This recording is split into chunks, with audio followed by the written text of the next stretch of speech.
नमस्कार सांग माने जय जगन्नाथ आपण मानकु मो चैनल को बहुत बहुत स्वागत। आज सांब दशमी से देखंतु आम घरे आज केते प्रकारर पिठा मिठा फल आदि सब बढ़ा जाइछि।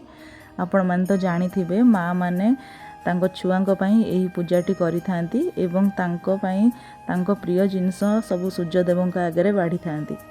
आम पौराणिक कथा अनुसार द्वापर जुगरे श्रीकृष्ण पुओ सांब कौनसी कारणरू अभिशप्त होई कुष्ठ रोगरे पीड़ित थिले।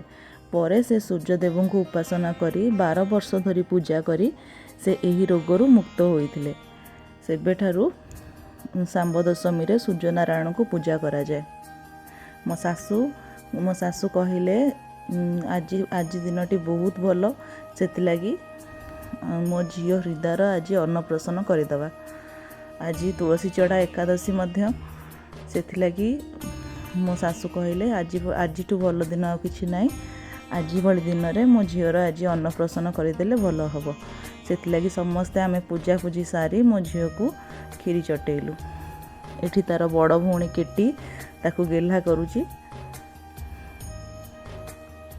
एठी मो बड़ जा पूजा करुचंती। एठी तापरे जण जण करी मो सासू माने ताकू सबू खीरी चटेले।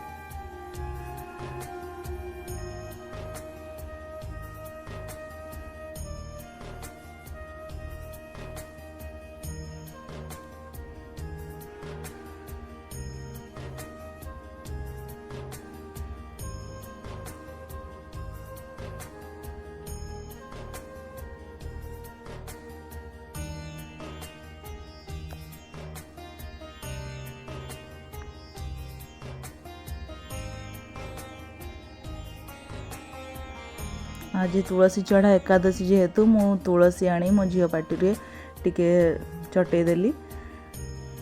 एबे मु आउ मल्ल बाबू ताको आमे खीरी खुएलु।